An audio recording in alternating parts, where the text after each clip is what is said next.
আসসালামু আলাইকুম। এমটিভি সংবাদে সকলকে স্বাগতম জানাচ্ছি। সঙ্গে আছি আমি শায়লা শারমিন। টিউলিপের পদে নিয়োগ পেলেন লেবার পার্টির এমপি এমআর রেনল্ডস। যুক্তরাজ্যের অর্থনীতি বিষয়ক মিনিস্টারের পদ থেকে টিউলিপ সিদ্দিকের পদত্যাগের পর তার স্থলাভিষিক্ত হতে যাচ্ছেন লেবার পার্টির এমপি এমআর রেনল্ডস। মঙ্গলবার 14 জানুয়ারি তাকে নিয়োগ দিয়েছেন ব্রিটিশ প্রধানমন্ত্রী কিয়ার স্টারমার। বার্তা সংস্থা রয়টার্স এক প্রতিবেদনে তথ্য নিশ্চিত করেছেন। টিউলিপের বিরুদ্ধে অভিযোগ, বাংলাদেশ অবকাঠামো উন্নয়নের জন্য বরাদ্দ প্রায় $5 বিলিয়ন আত্মসাৎ এবং লন্ডনে একটি ফ্ল্যাট উপহার নিয়েছেন তিনি। এরপর টিউলিপের বিরুদ্ধে তদন্ত শুরু হয়। স্বাধীন তদন্তের স্বার্থে মঙ্গলবার 14 জানুয়ারি নিজের পদ থেকে সরে দাঁড়ান টিউলিপ। এমন পরিস্থিতিতে টিউলিপের জায়গায় এমআর রেনল্ডসকে নিয়োগ দেন কিয়ার স্টারমার। আমিন হাসান মোল্লার পাঠানো তথ্যচিত্রে বিস্তারিত জানাচ্ছেন আমাদের সহকর্মী জায়েদ আল মারুফ। রাজ্যের অর্থনীতি বিষয়ক মিনিস্টারের পদ থেকে টিউলিপ সিদ্দিকের পদত্যাগের পর তার স্থলাভিষিক্ত হতে যাচ্ছেন labour party MP MR Reynolds.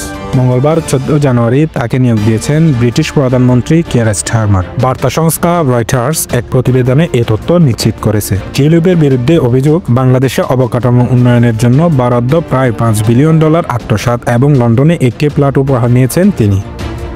এরপর টিউলিপের বিরুদ্ধে তদন্ত শুরু হয়। স্বাধীন তদন্তের স্বার্থে মঙ্গলবার 14 জানুয়ারি নিজের পদ থেকে সরে দাঁড়ান টিউলিপ।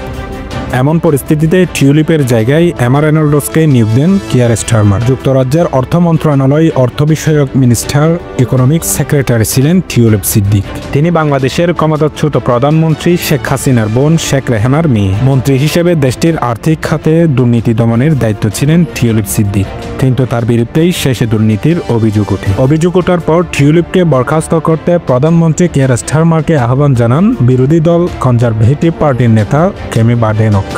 এর একদিন পরে টিউলিপকে পদ ছাড়ার জন্য অনুরোধ জানায় দুর্নীতি বিরোধী জোট ইউকে অ্যান্টি কারাপশন কোয়ালিশন। এই জোটে রয়েছে ট্রান্সপারেন্সি ইন্টারন্যাশনাল ও অক্সফামের মতো আন্তর্জাতিক সংগঠন।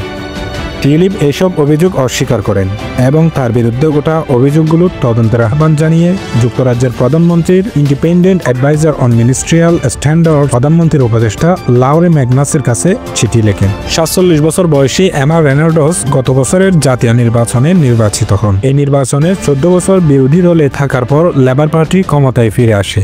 এমআর রেনল্ডস বর্তমানে দক্ষিণ ইংল্যান্ডের ওয়াইকম্ব নির্বাচনী এলাকার প্রতিনিধিত্ব করেন। এর আগে তিনি 2010 সাল থেকে 2019 সালের মধ্যে মধ্য ইংল্যান্ডের বিভিন্ন আসন থেকে নির্বাচন করে আইন প্রণেতা হিসেবে দায়িত্ব পালন করেছেন। জায়েদ আল মারুফ, এমটিভি বাংলাদেশ। দর্শক, এতক্ষণ আমাদের এমটিভি সংবাদের সাথে থাকার জন্য ধন্যবাদ। পরবর্তী নতুন নতুন নিউজ আপডেট পেতে আমাদের এমটিভি ফেসবুক পেজ এবং ইউটিউব চ্যানেল ফলো এবং সাবস্ক্রাইব করে সাথে থাকুন।